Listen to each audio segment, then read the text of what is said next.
लक्ष्मी का अपने घर में पूरा दबदबा था। हिटलर की तरह वो सारा काम अपने पति और बेटे से करवाती।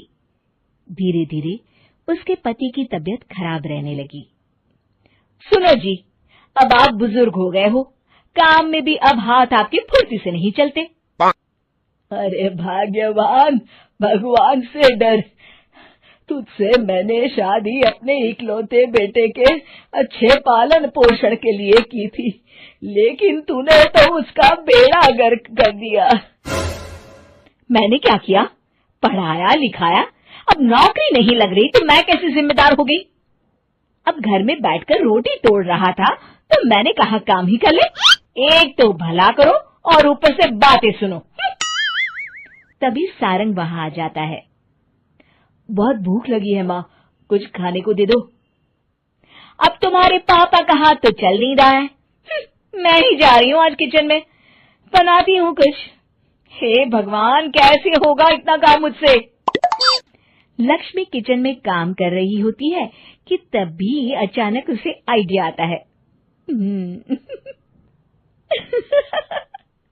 अरे मैं भी ना, अरे यहाँ तो फ्री की नौकरानी ला सकती हूँ मैं, फिर मैं क्यों खाना बना रही हूँ? उस दिन लक्ष्मी सारंग की पसंद का खाना बनाती है और बैठकर उसे बड़े ही प्यार से खिलाती है।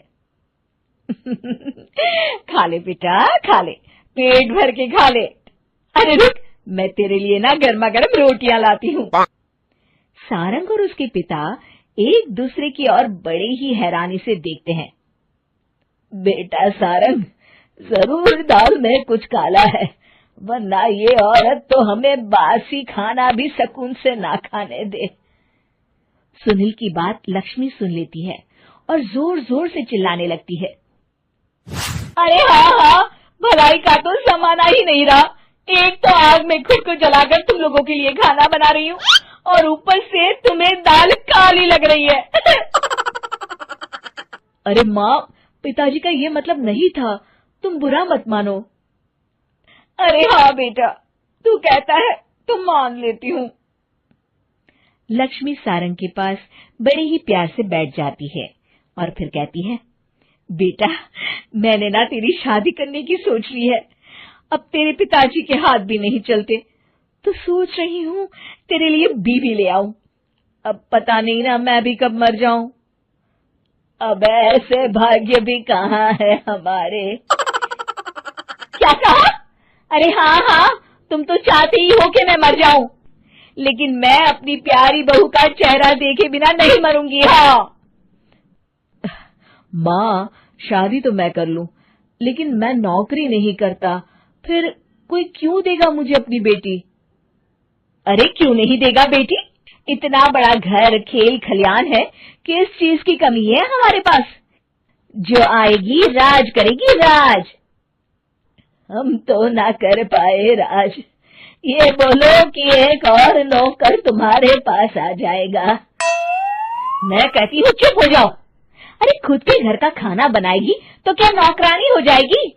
अब तुमसे तो किचन का काम होता नहीं, तो कोई तो करेगा ना। ठीक है माँ, तुम जैसा सही समझो बस। अब मेरी एक शर्त है, लड़की जो भी हो वो दिखने में कैसी भी हो या कहीं की भी हो, बस पढ़ी लिखी होनी चाहिए।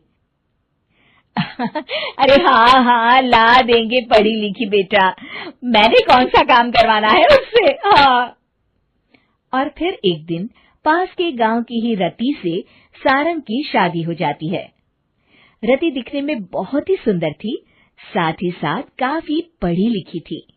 रति को लक्ष्मी के सौतेले होने की बात पता नहीं थी। शुरू में जब रति ने सारंग को घर का काम करते देखा तो हैरान रह गई। अरे ये तो अच्छी बात है कि आप घर का काम करते हैं, लेकिन मैं तो घर में ही हूं ना, आप क्यों कर रहे हैं जी? जाइए, आप नौकरी के लिए अप्लाई कीजिए ना। तभी लक्ष्मी वहां आ जाती है। अरे रति बहू, करने दे उसे काम। और हाँ, मेरे घर के कुछ नियम है, कायदे हैं, यहाँ बीच में ना ही बोलो तो तुम्हारे लिए अच्छा होगा। रति को लक्ष्मी की बात कुछ अजीब सी लगती है। वो समझ नहीं पाती है कि वो ऐसा व्यवहार क्यों कर रही है, लेकिन उसे लक्ष्मी के सौतेले होने के बारे में कुछ पता नहीं चलता है। फिर एक दिन तो हद ही हो जाती है।